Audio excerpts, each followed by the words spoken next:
उससे बात करेंगे।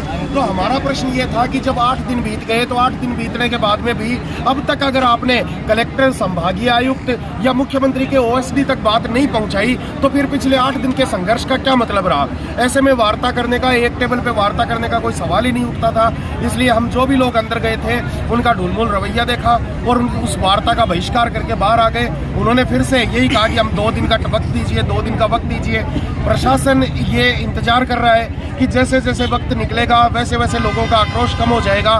लेकिन प्रशासन को भी आपके माध्यम से सीधी चेतावनी देना चाहते हैं कि जनता का आक्रोश कम नहीं होगा, बल्कि दिन ब दिन जनता का आक्रोश बढ़ता जाएगा।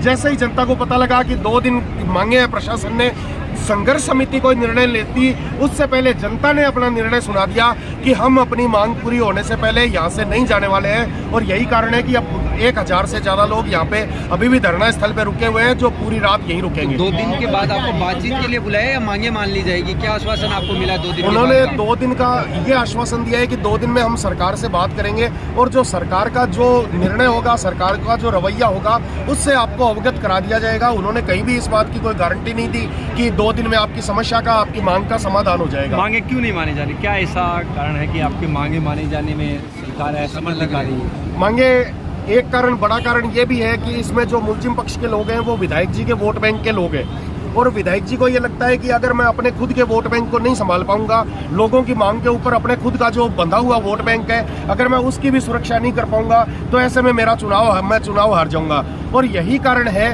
कि जहां भी विधायक जी का वोट बैंक, भले ही चाहे वो किसी भी जाति, किसी भी धर्म में हो, विधायक जी के पॉकेट के वोट बैंक वाले अगर अपराधी होते हैं तो उनमें प्रशासन पे ये दबाव आता है कि आपको कोई कार्रवाई नहीं करनी, आपको कुछ नहीं करना। जबकि दूसरी ओर हमने ये भी देखा है कि अगर उनसे कोई राजनीतिक सरोकार नहीं रखता और अगर वो लोग नगर परिषद में अपनी जायज मांग लेकर भी जाते हैं तो उनको झूठे मुकदमे में फंसाया जाता है। रामगढ़ में भी अब हमने देखा कि अफीम की तस्करी के आरोप में एक सीधी सच्ची पत्रकार को किस तरह से फंसाया गया। जनता सब कुछ देख रही है। जनतंत्र जो है, लोकतंत्र जो है, उसमें सबसे बड़ा जो अहम किरदार है वो जन है, लोक है। और जन और लोक की आज ये मांग है कि इस बच्ची के साथ न्याय होना चाहिए, उसके बलात्कारियों को, हत्यारों को फांसी होनी चाहिए। और अगर उस मांग के बीच में कोई भी नेता आएगा, कोई भी अफसर आएंगे तो ऐसे नेता और अफसर वक्त आने पर देख लिए जाएंगे। और अगर उसके बावजूद नहीं माने तो ये जनता है, इनके बिहाफ पे कह रहा हूँ कि ऐसे नेता और अफसर अपनी अपनी कुर्सियों से फेंक दिए जाएंगे। अब बंद का ऐसा बताया गया कि रामगढ़ बाजार कोई ऐसा कोई बातचीत होगी?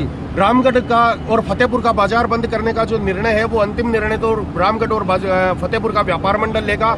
हमने ये निर्णय लिया है कि हम व्यापार मंडल से और रामगढ़ के और फतेहपुर के व्यापार मंडल से अनुरोध करेंगे कि आप हमारी मांग में हमारे साथ होइए। और क्योंकि हम कोई भी नाजायज मांग नहीं कर रहे, कोई राजनीतिक मांग नहीं कर रहे, हम किसी पार्टी की टिकट नहीं मांग रहे, हम सीधे सच्चे लोग आम जनता के रूप में खड़े होकर हमारे गांव की बेटी, हमारे फतेहपुर की भांजी, चूरू विधानसभा क्षेत्र चूरू के जसरासर गांव की बेटी जो अपने ननिहाल आई हुई थी और उसके साथ जो नृशंस वारदात हुई, हमारी बहन बेटियां सुरक्षित कैसे रहें, इसलिए इस विरोध प्रदर्शन करते हुए हम व्यापार मंडल का सहयोग मांगेंगे। और हमें पूरा विश्वास है कि व्यापार मंडल भी इन अन्यायों से, दुराचारों से, क्योंकि हम देखा है पिछले 3-4 सालों में कभी व्यापार मंडल तो खुद पीड़ित है, कभी व्यापारियों पे गोलियां दागी जाती हैं, कभी व्यापारियों के साथ मुठभेड़ होती है, कभी व्यापारियों को आंदोलन करना पड़ता है, व्यापारियों की दुकानों के आगे पता नहीं कितनी तरह की समस्याएं हैं। हम व्यापारियों से मांग करेंगे कि जिस तरह से आपकी हर मांग को हमने समर्थन दिया है, आम जनता का उन्हें सहयोग मिला है, उसी तरह से आज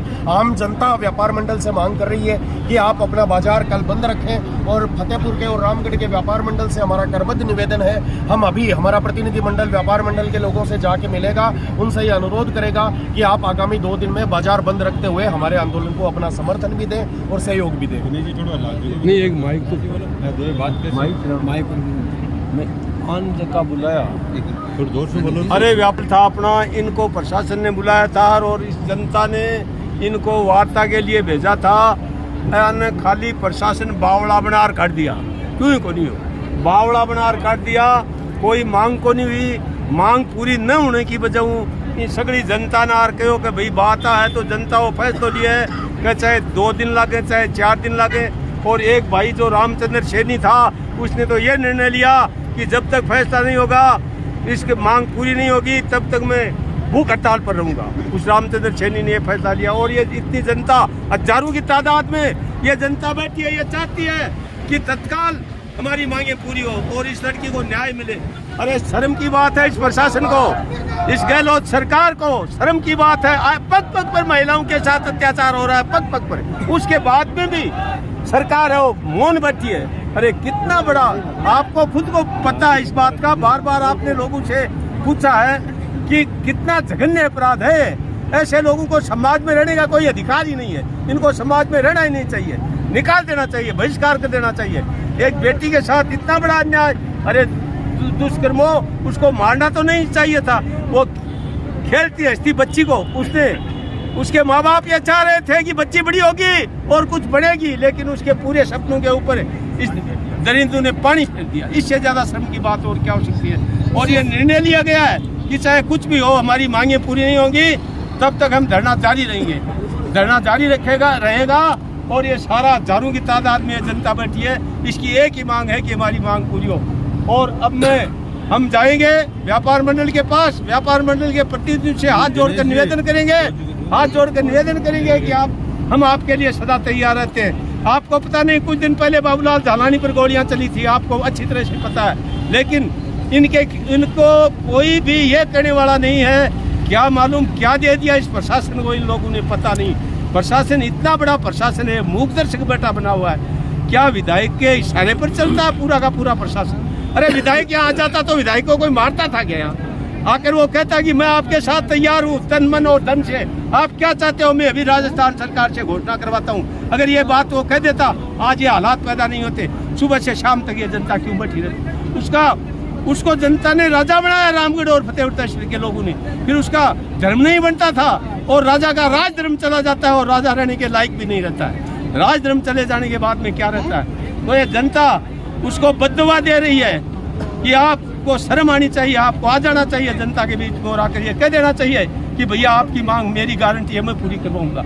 अरे अपराधी की क्या जात पात होती है? अपराधी तो अपराधी होता है, उसको आने में क्या शर्म थी?